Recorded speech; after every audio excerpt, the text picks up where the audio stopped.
Hello students, मैं अर्चना जोशी।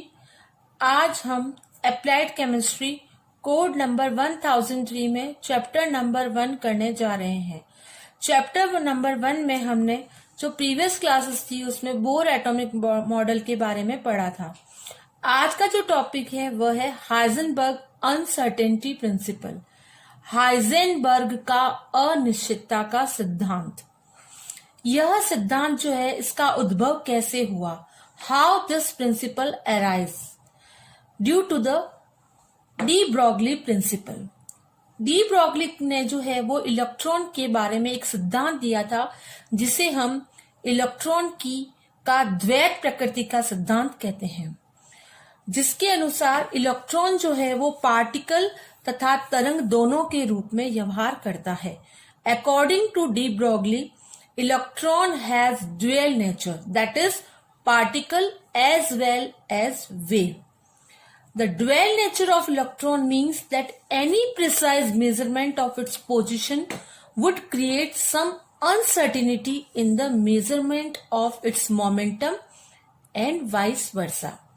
अर्थात electron की जो द्वैत प्रकृति है वो यह व्यक्त करती है कि इसकी स्थिति में यदि हम यथार्थता के साथ मापन करें तो इसके संवेग या वेग के मापन में अनिश्चितता उत्पन्न हो जाती है, या यदि हम संवेग का मापन यथार्थता के साथ करना चाहें, एक्यूरेसी के साथ, तो इसकी पोजीशन के मापन में कुछ अनएक्यूरेसी उत्पन्न होगी।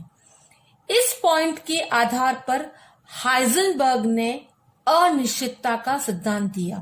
This was pointed out by Heisenberg in his uncertainty principle। अर्थात इस सिद्धांत के अनुसार किसी भी नाभिक के साथ चारों ओर घूमते हुए इलेक्ट्रॉन की स्थिति तथा संवेग को एक साथ यथार्थता से मापना असंभव है। According to this principle, it is impossible to measure simultaneously the position and momentum of a small moving particle or electron with absolute accuracy or certainty। अर्थात यदि कोई इलेक्ट्रॉन नाभिक के चारों ओर घूम रहा है तो उस इलेक्ट्रॉन की एक साथ हम स्थिति तथा संवेग को दोनों को एक्यूरेसी के साथ हम मेजर नहीं कर सकते। ये हाइजेनबर्ग का सिद्धांत था। यदि हम इलेक्ट्रॉन की कोई भी दो जो क्वांटिटी है मेजरमेंट की, उसमें से अगर एक को हम हायर एक्यूरेसी के साथ डिटरमाइन करते हैं, अर्थात अधिक यथार्थता के साथ उसे हम मापते हैं, तो दूसरी के मापन में जो है वह अनिश्चितता अर्थात कम एक्यूरेसी उत्पन्न हो जाती है। That is, when out of two, one quantity is measured with higher accuracy, then other becomes less accurate।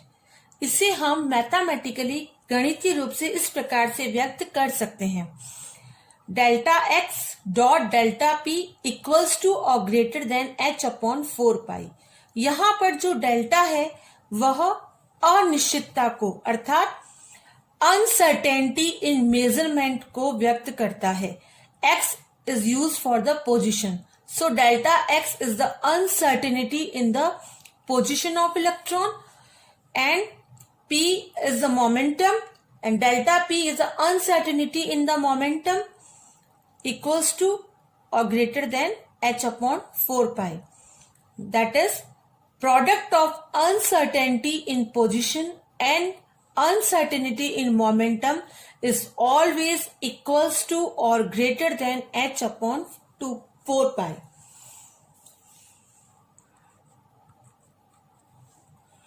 अर्थात किसी भी इलेक्ट्रॉन की स्थिति तथा संवेग में अनिश्चितता का जो गुणनफल है वो h अपॉन 4 के बराबर या अधिक होता है।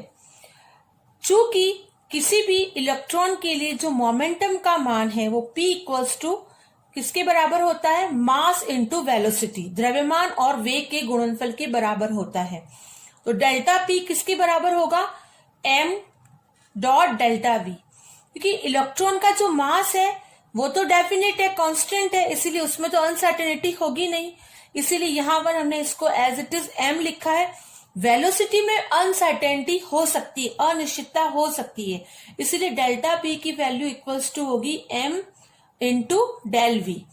तो जब हम इस इक्वेशन में डेल p की जगह इसका मान पुट करें तो हमें क्या मिलेगा, डेल x डॉट, ये हो गया m dot del v equals to और ग्रेटर देन h अपॉन 4 पाई।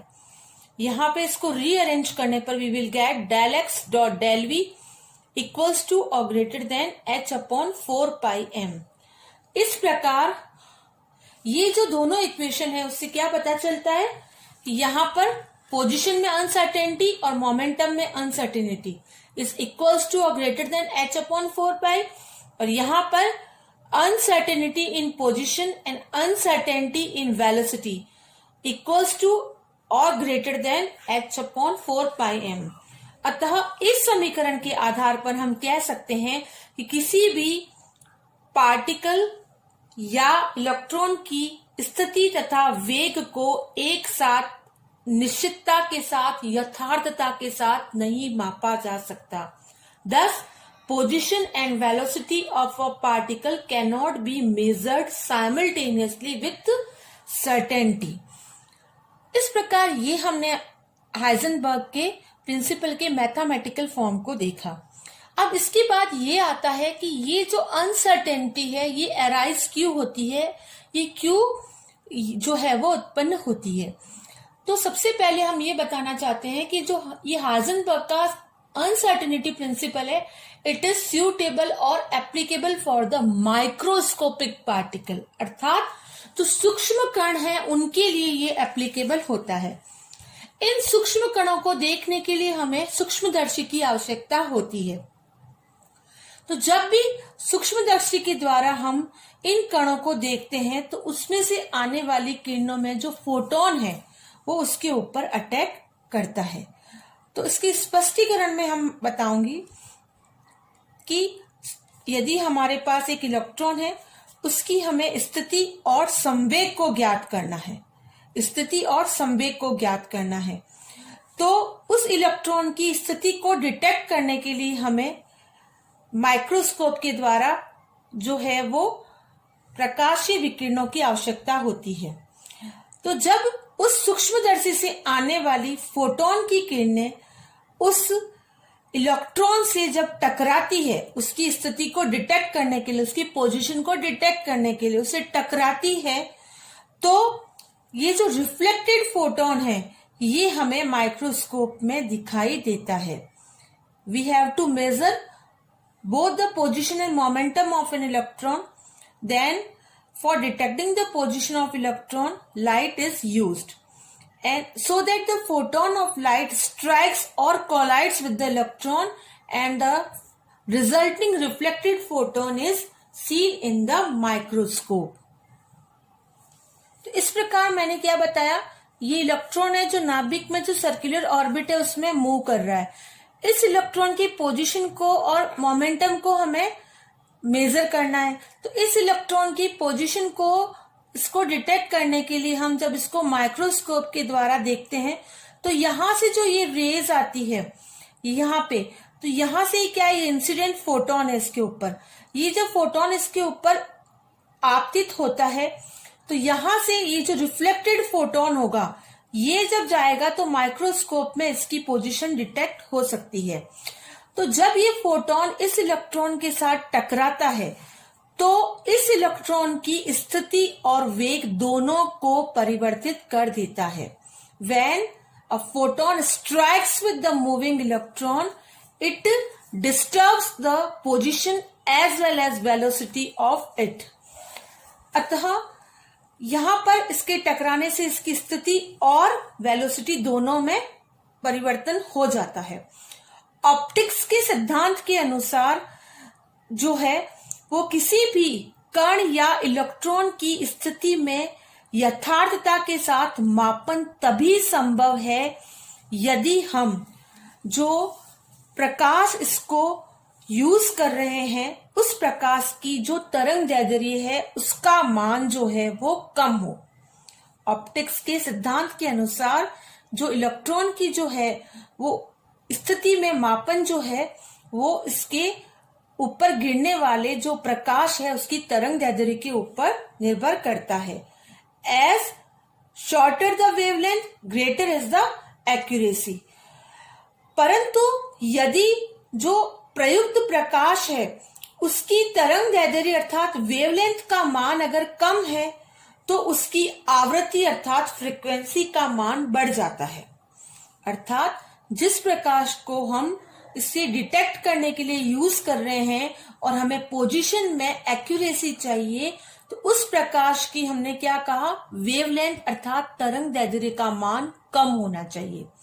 यदि प्रयुक्त प्रकाश की तरंग दैर्ध्य का मान कम होगा तो उसकी आवृत्ति में क्या होगा, आवृत्ति का मान बढ़ जाएगा और आवृत्ति के मान में वृद्धि होने से उसकी ऊर्जा में भी वृद्धि होगी अर्थात उसकी ऊर्जा का मान भी अधिक होगा। और ऐसा जो प्रकाश है जब इस इलेक्ट्रॉन से टकराता है जिसकी तरंग दैर्ध्य का मान तो कम है, वेवलेंथ का मान तो कम है, परंतु जिसकी आवृत्ति और ऊर्जा का मान अधिक है तो वह इसकी वेलोसिटी और इसके जो डायरेक्शन पाथ है उन दोनों को परिवर्तित कर देता है। क्या होगा, shorter wavelength means high frequency and hence high energy, but the high energy photon when strikes with this electron it changes its speed as well as its direction. समझ में आया क्या बोला मैंने कि इसको हमें डिटेक्ट करना है, इसकी पोजीशन को, एग्जैक्ट पोजीशन को डिटेक्ट करना है। जिस लाइट का यूज किया है उसकी वेवलेंथ शॉर्ट होनी चाहिए, कम होनी चाहिए तरंग दैर्ध्य का मान। अगर उसकी तरंग दैर्ध्य वेवलेंथ कम है तो ऑब्वियसली उसकी फ्रीक्वेंसी और एनर्जी क्या होगी, बढ़ जाएगी। फ्रीक्वेंसी और एनर्जी बढ़ेगी तो उस हाई एनर्जी से इसके साथ कॉलिजन से टक्कर से इस इलेक्ट्रॉन के वेग और उसके जो दिशा की गति जो है वो उन दोनों में परिवर्तन हो जाता है। इसी प्रकार दूसरा, अगर वेवलेंथ का मान कम है, वेवलेंथ इज शॉर्ट, तो इसका मतलब क्या होगा, इसके संवेग का मान अधिक होगा। डी ब्रॉग्ली रिलेशनशिप क्या कहता है, lambda equals to H upon P, अर्थात lambda is reciprocal of momentum, मतलब तरंग दैर्ध्य जो है वो संवेग का व्युत्क्रम है। और P equals to H upon lambda, अर्थात अगर लैम्डा का मान कम है तो ऑब्वियसली संवेग अर्थात मोमेंटम का मान क्या होगा, अधिक। तो इस प्रकार यदि पोजीशन के लिए हम लो वेवलेंथ, शॉर्टर वेवलेंथ की लाइट यूज कर रहे हैं तो उसका मोमेंटम में भी क्या होगा, मोमेंटम का मान, संवेग का मान बढ़ जाएगा। So photon will have higher momentum, photon जो ये है उसका मोमेंटम क्या होगा, अधिक होगा। And a larger but indefinite amount of it will be transfer to the electron at the time of collision, अर्थात इलेक्ट्रॉन की स्थिति को यथार्थ ज्ञात करने के लिए अगर शॉर्टर वेवलेंथ वाली, कम वेवलेंथ वाली लाइट का यूज किया जा रहा है तो उसके संवेग का मान अधिक होने के कारण वह लाइट अपने में से कुछ मात्रा में जो संवेग है वो टक्कर के दौरान उस इलेक्ट्रॉन में स्थानांतरित कर देती है, जिससे क्या होगा, इससे यहाँ पर उस इलेक्ट्रॉन की वेलोसिटी में अनिश्चितता उत्पन्न हो जाती है। तो इस प्रकार वेलोसिटी में जो अनसर्टेनिटी उत्पन्न होने का कारण क्या हुआ कि इलेक्ट्रॉन के ऊपर लाइट रेस का आना, लाइट रेस की वेवलेंथ शॉर्ट है, उसके मोमेंटम का बढ़ना, मोमेंटम के बढ़ने से यहाँ पर जो लाइट रेज है वो अपने कुछ पार्ट को कॉलिजन के दौरान, टक्कर के दौरान इलेक्ट्रॉन को अपना कुछ संवेग स्थानांतरित कर देती है, जिससे उसके वेग में परिवर्तन होने से वेग में अनिश्चितता अर्थात अनसर्टेनिटी उत्पन्न हो जाती है। Due to this transfer and during collision a greater uncertainty arise in the measurement of the velocity of the electron. When momentum is decreased, wavelength increases, vice versa, अर्थात अगर संवेग का मान कम हो जाता है तो तरंग दैर्ध्य में क्या होगा? वृद्धि। ऊपर बता चुकी हूं कि वेवलेंथ कम होगी तो मोमेंटम अधिक होगा, तो जस्ट इसका वाइस वर्सा उल्टा क्या होगा? यदि संवेग का मान कम है तो वेवलेंथ का मान, तरंग दैर्ध्य का मान बढ़ जाता है, जिससे क्या होगा? जस्ट उल्टा स्थिति में अत्यधिक अनिश्चितता उत्पन्न हो जाती है। तो इस प्रकार इस पूरे एक्सप्लेनेशन का कंक्लूजन क्या होगा कि वाई अनसर्टेनिटी अराइज, ये अनिश्चितता क्यों उत्पन्न होती है कि यदि हम इलेक्ट्रॉन की स्थिति को ज्ञात करने के लिए शॉर्टर वेवलेंथ की लाइट लेते हैं तो क्या होगा? स्थिति में तो एक्यूरेसी होगी, लेकिन उसकी वेलोसिटी और मोमेंटम में क्या होगा? अनसर्टेनिटी आ जाएगी। और जस्ट इससे उल्टा, यदि जो प्रकाश यूज कर रहे हैं उसकी वेवलेंथ का मान जो है वो अधिक है तो मोमेंटम का मान कम हो जाएगा और स्थिति में, पोजीशन में जो होगी वो अनसर्टेनिटी उत्पन्न हो जाएगी। इसकी स्थिति के मापन में अत्यधिक अनिश्चितता उत्पन्न हो जाएगी। डेल्टा एक्स, उदाहरण के लिए हमारे पास एक पार्टिकल है जिसका द्रव्यमान है 1 मिलीग्राम, तो delta x dot delta v equals to H upon 4 pi M.